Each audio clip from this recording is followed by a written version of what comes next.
Hello everyone, welcome to my channel study with Nikki. जैसा कि आप लोग जानते हैं कि हम लोग बिहार लाइब्रेरियन वैकेंसी 2025 की प्रिपरेशन कर रहे हैं प्रैक्टिस सेट के माध्यम से। उस क्रम में हम लोग प्लेटफॉर्म का प्रैक्टिस सेट सॉल्व कर रहे थे, जिसमें हम लोग 75 क्वेश्चन तक देख चुके थे। अब नेक्स्ट 76 से आज हम लोग को देखना था।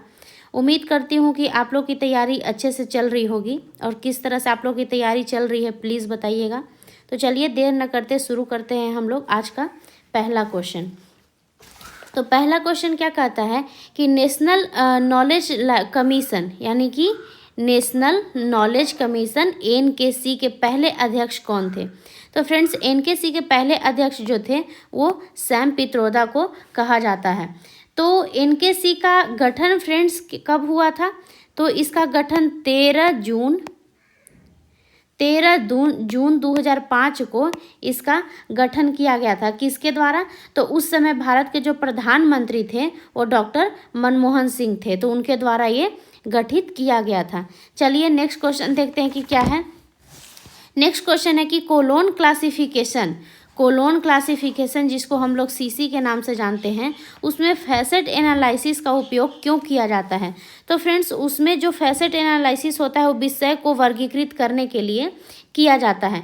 कहने का मतलब है कि डॉक्टर एस.आर. रंगनाथन द्वारा दिया गया ये फैसेट एनालिसिस है। तो इसलिए किया जाता है कि उसमें अगर मान लीजिए कि कोई लाइब्रेरी में बहुत सारा बुक्स आता है तो उसको विषय के रूप में वर्गीकृत करते हैं। यानी कि मैथ का किताब है तो मैथ के स्थान एक जगह पे रखेंगे, हिस्ट्री का है तो हिस्ट्री को एक जगह पे रखेंगे, इंग्लिश है तो इंग्लिश को एक जगह पे रखेंगे। तो इस तरह से विषय को वर्गीकृत हम लोग करते हैं। चलिए नेक्स्ट देखते हैं कि क्या है। बायोग्राफिकल सोर्स क्या प्रदान करता है? बायोग्राफिकल सोर्स क्या प्रदान करता है? तो लोगों की जीवन की जानकारियां प्रदान करता है। कहने का मतलब ये है कि ये स्रोत जो है वो किसी व्यक्ति का जन्म तिथि, मृत्यु तिथि, शिक्षा, उसने कितनी तक पढ़ाई की है, उसका करियर में क्या योगदान था, इस तरह की जो उसके जीवन के बारे में जो महत्वपूर्ण घटनाएं होती हैं उन्हीं के बारे में जानकारी प्रदान करता है बायोग्राफिकल स्रोत। तो यानी कि लोगों के जीवन के बारे में वो जानकारी प्रदान करता है। किसी का बायोग्राफी पढ़ेंगे तो उसकी जीवन का वर्णन आप लोग को देखने के लिए मिलेगा। चलिए नेक्स्ट देखते हैं कि पुस्तकालय के लिए 3 कार्ड सिस्टम किसने विकसित किया था। तो फ्रेंड्स, पुस्तकालय के लिए जो 3 कार्ड सिस्टम था वो डॉक्टर रंगनाथन के द्वारा विकसित किया गया था। 3 कार्ड सिस्टम कुशल प्रबंधन एवं नियंत्रण के लिए एक मैनुअली प्रणाली है, जिसके कह सकते हैं कि अलग अलग प्रकार के कार्ड बना हुआ रहता है, जिसके 3 नाम है। पहला क्या है? Register card. दूसरा क्या है? Check card. और तीसरा जो है क्लासिफाइड इंडेक्स कार्ड। ये 3 तरह के कार्ड होते हैं जो कि रंगनाथन के द्वारा विकसित किया गया है। नेक्स्ट क्वेश्चन है कि OCLC किस देश में स्थित है। OCLC हम लोग कह सकते हैं कि DDC का जो है रख रखाव करने का जिम्मा OCLC के पास है। तो कह सकते हैं कि ये किस देश से संबंधित है। तो OCLC जो है USA से संबंधित है। USA ये एक कह सकते हैं कि नॉन प्रॉफिटेबल पुस्तकालय संस्था है, जो कि दुनिया भर के पुस्तकालयों में प्रौद्योगिकी सेवाओं का साझाकरण करता है। ठीक है, इसका जो मुख्यालय है वो OCLC का जो मुख्यालय है वो डबलिन में है। कहाँ है? डबलिन में है। ठीक है, तो इसको भी आप लोग ध्यान रखिएगा। डबलिन ओहियो में है। डबलिन के ओहियो में है, जो कि USA में पड़ता है। ठीक है, चलिए नेक्स्ट क्वेश्चन देखते हैं कि ज्ञान जगत यानी कि यूनिवर्स ऑफ नॉलेज के अध्ययन को क्या कहते हैं। तो यूनिवर्स ऑफ जो नॉलेज है उसको एपिस्टोमोलॉजी कहा जाता है। क्या कहा जाता है फ्रेंड्स? तो एपिस्टोमोलॉजी कहा जाता है। नेक्स्ट सबसे इम्पॉर्टेंट क्वेश्चन, इसको मार्क कीजिएगा आप लोग, कि मोबाइल पुस्तकालय किस प्रकार की सेवा है। तो मोबाइल पुस्तकालय जो है वो प्रसार सेवा है। इसका मतलब क्या होता है प्रसार सेवा? तो मोबाइल पुस्तकालय का मतलब होता है कि एक वाहन होता है जिसमें अनेकों प्रकार के पुस्तकों को पुस्तक जो पठन सामग्री होते हैं उसको एक गाड़ी पर मतलब सुसज्जित करके अच्छे से रख के तरीका वाइज मैंने क्लासिफिकेशन वाइज रख करके उसको क्या किया जाता है कि विभिन्न स्थानों पर जहाँ पे लोग जहाँ से लाइब्रेरी पहुँच नहीं पाते हैं उस स्थान पर जा करके एक निश्चित समय के लिए गाड़ी को रोक दिया जाता है। जहाँ पे लोग मतलब पढ़ने के लिए इच्छुक हैं और वो लाइब्रेरी पहुँच नहीं पाते हैं उनके लिए ये मोबाइल सेवा का मतलब शुरुआत किया गया था, जिसके लिए रंगनाथन ने मोबाइल सेवा जब शुरू किया था तो रंगनाथन ने उसको एक नाम दिया था कि लाइब्रेरी ऑन व्हील। ठीक है, क्या बोला था?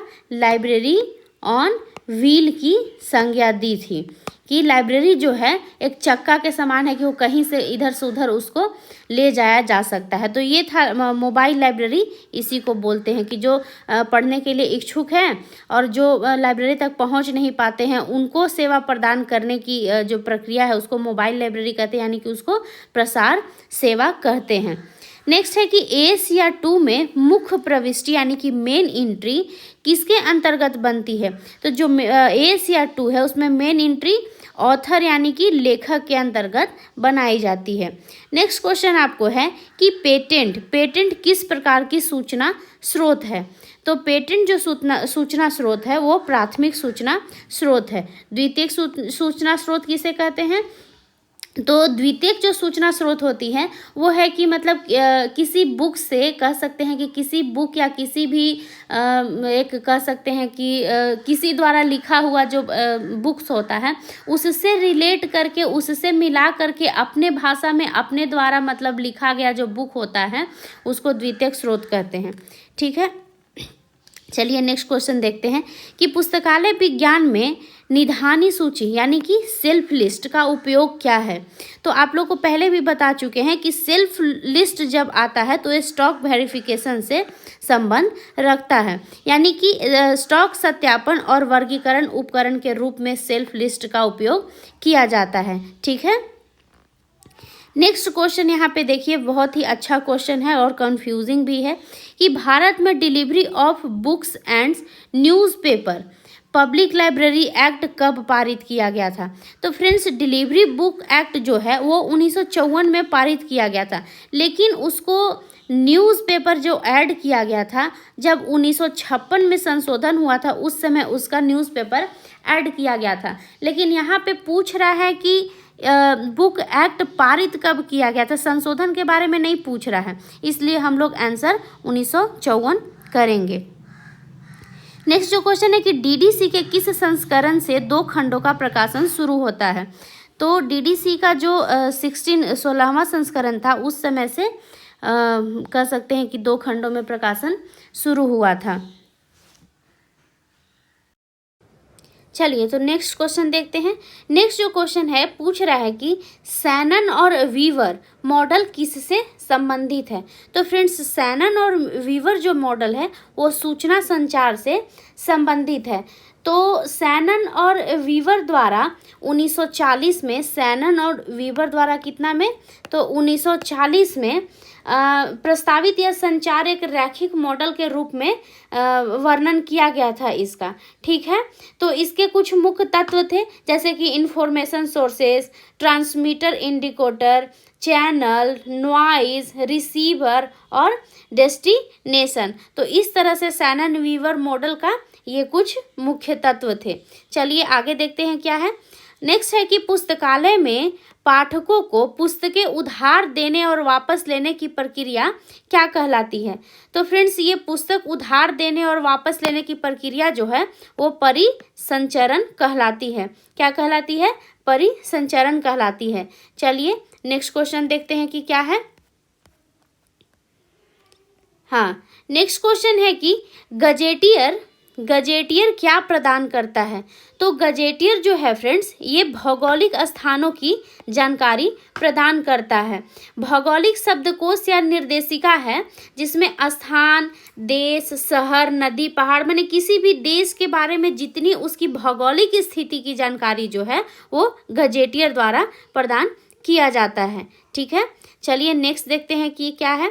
नेक्स्ट है कि नासडॉक यानी कि national social science documentation centre किस संस्था का हिस्सा है? नासडॉक जो है वो ICSSR यानी कि भारतीय इंडियन सोशल सामाजिक जिसको बोलेंगे साइंस अनुसंधान परिषद की संस्था है। तो नासडॉक की जो स्थापना हुई थी फ्रेंड्स, इसकी स्थापना कब हुई थी? तो 1969 में ICSSR द्वारा इसकी स्थापना की गई थी ताकि भारत में सामाजिक विज्ञान अनुसंधान का समर्थन किया जा सके, प्रलेखन और सूचना सेवाओं को प्रदान किया जा सके। ठीक है, तो इस तरह से नासडॉक की स्थापना हुई थी। नेक्स्ट क्वेश्चन है कि खुदा बख्श ओरिएंटल लाइब्रेरी बहुत ही इम्पॉर्टेंट है, ये बिहार की लाइब्रेरी है खुदा बख्श। तो खुदा बख्श ओरिएंटल लाइब्रेरी को किस वर्ष संसद द्वारा, यहाँ पे ध्यान से देखिएगा, संसद द्वारा राष्ट्रीय महत्व घोषित किया गया था। ठीक है, तो ये संसद द्वारा 1969 में राष्ट्रीय महत्व घोषित किया गया था। तो कह सकते हैं कि खुदा बख्श ओरिएंटल लाइब्रेरी की स्थापना कब हुई थी फ्रेंड्स? तो ये 1891 में इसकी स्थापना हुई थी। यह पुस्तकालय अपनी जो खुदा बख्श लाइब्रेरी जो है वो अपनी दुर्लभ पांडुलिपि, इस्लामी, फारसी, अरबी, उर्दू और अन्य भाषाओं का जो ग्रंथ होता है उसके संग्रहों के लिए जाना जाता है। ठीक है, खुदा बख्श लाइब्रेरी किसके लिए जाना जाता है?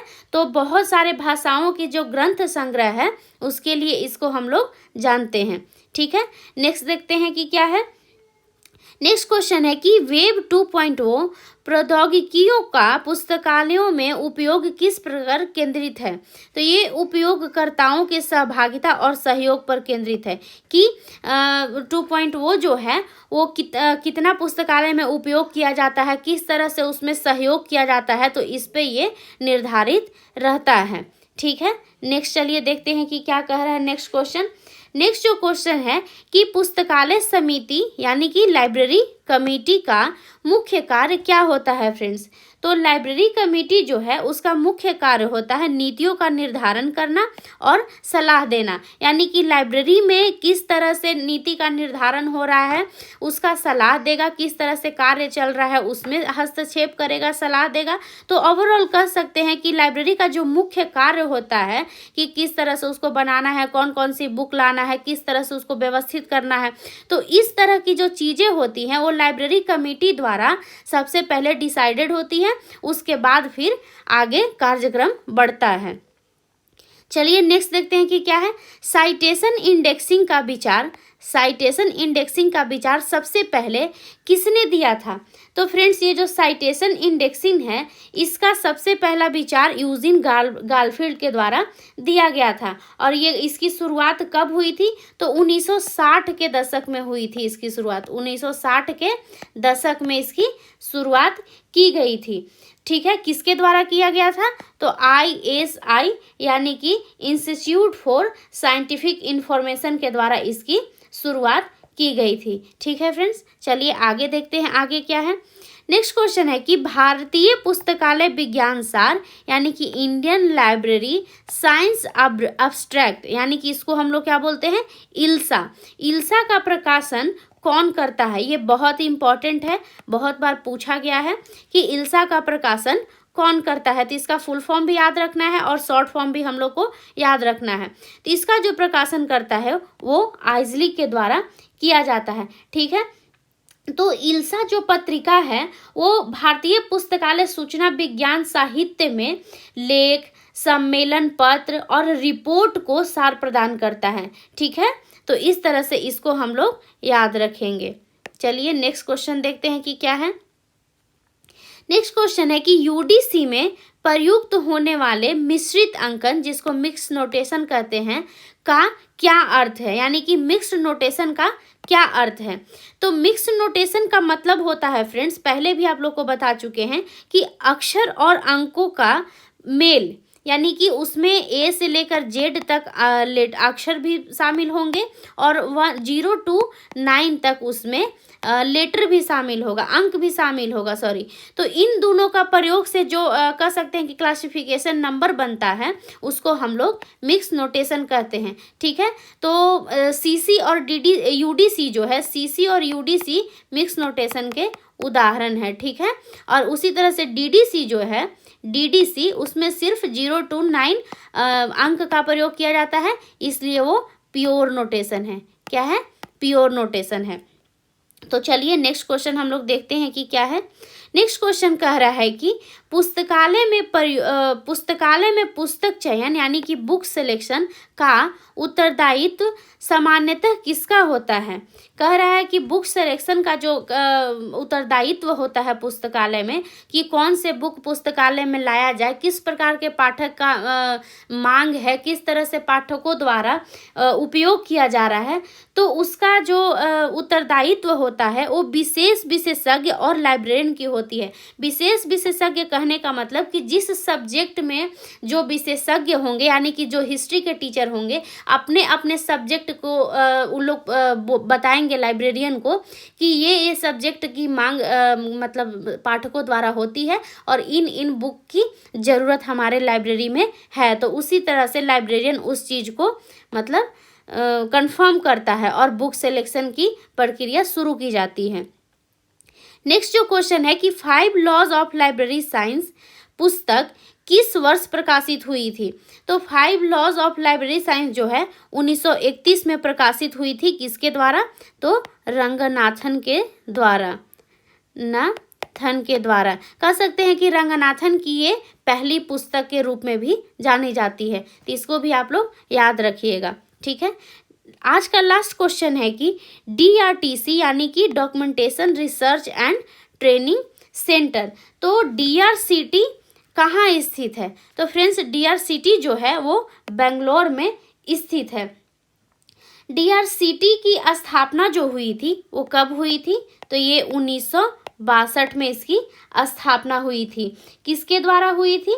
तो IIS के द्वारा, ISI यानी कि इंडियन स्टैटिक इंस्टीट्यूट के द्वारा, मतलब एसा रंगनाथन द्वारा इसकी स्थापना की गई थी। IIS संगठन के द्वारा एसा रंगनाथन ने इनकी स्थापना की थी।